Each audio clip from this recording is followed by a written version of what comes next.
السلام علیکم۔ Drama serial شیر جس کی اگلی قسط میں آپ لوگ دیکھیں گے کہ شیر کے واپس آنے کی وجہ سے بدر بہت پریشان ہے، کیونکہ اسے پتہ چل گیا ہے کہ اس کا کھیل ختم ہو چکا ہے۔ اس لیے وہ سب جاننا چاہتا ہے کہ شیر بالکل ٹھیک کیسے ہو گیا۔ وہ شیر سے یہی سوال پوچھتا ہے کہ تمہیں کچھ پتہ ہے کہ تمہیں اغوا کس نے کیا تھا؟ تو شیر شاید اس بات کا جواب اپنے چچا کو نہیں دے گا۔ دوسری جانب فجر جو اپنے والد کی باتوں سے ڈر گئی ہے کہ اب کی بار اگر اس کے والد ناراض ہو گئے تو کبھی نہیں مانیں گے، اسے شیر کا فون آیا تو شیر فجر سے اپنی فیلنگز کا اظہار کر دیتا ہے اور شادی کے لیے پرپوز بھی کر دیتا ہے اور یہی کہا کہ شادی کرو گی اس پاگل سے۔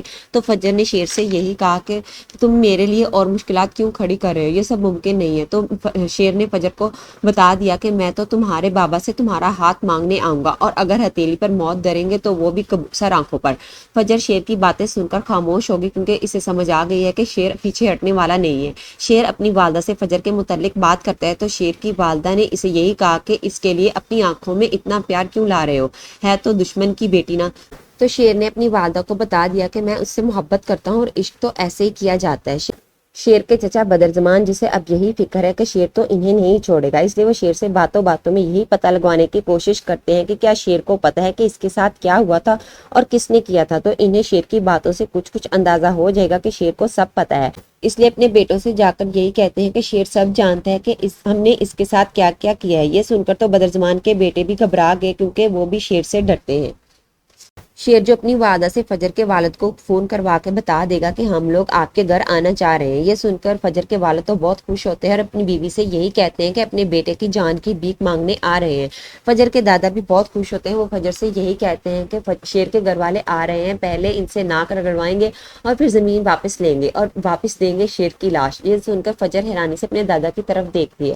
فجر کے والد جو اپنے کمرے کی کھڑکی سے دیکھ رہے تھے اور شیر کے گھر والوں کا انتظار کر رہے تھے، جب گاڑی آ کر کھڑی ہوئی، اندر سے بالکل ٹھیک اور زندہ سلامت شیر نکل کے کھڑا ہوا تو فجر کے والد کی آنکھیں کھلی کی کھلی رہ گئی، ان کے سارے خواب مٹی میں مل گئے۔ اب شیر اپنے گھر والوں کے ساتھ جب گھر کے اندر جائے گا تو اسے دیکھ کر فجر کے سب گھر والے ایک دفعہ تو ہل گئے۔ شیر جا کر فجر کے دادا کے آگے اپنا سر کرتا ہے ان سے دعا لینے کے لیے، تو فجر کے دادا غصے سے اپنا منہ نیچے کر لیتے ہیں۔ جب شیر کے گھر والے فجر اور شیر کے رشتے کی بات کریں گے تب سب کو سمجھ آ جائے گا کہ شیر کی زندگی بچانے والی اور اس کا علاج کرنے والی فجر ہے۔ تو فجر کے والد شیر کے گھر والوں کی بہت بے عزتی کرتے ہیں اور فجر کو ہاتھ سے پکڑ کر شیر کی گاڑی میں بٹھا دیں گے اور یہی کہتے ہیں کہ لے جاؤ اسے، یہ بھی ہمارے دشمنوں کے ساتھ ملی ہوئی ہے۔ سب انہیں روکنے کی کوشش کرتے ہیں مگر وہ نہیں رکے۔ تو یہ تھی ہماری پریڈکشن۔ آپ لوگوں کی اس بارے میں کیا رائے ہے کہ اس بار فجر کے والد فجر کو معاف کریں گے یا نہیں، اور کون کون چاہتا ہے کہ جلد از جلد فجر اور شیر کا نکاح ہو جائے؟ اپنی قیمتی رائے کا اظہار کمنٹ سیکشن میں ضرور کیجیے۔ ملتے ہیں اگلی ویڈیو میں، تب تک کے لیے اللہ حافظ۔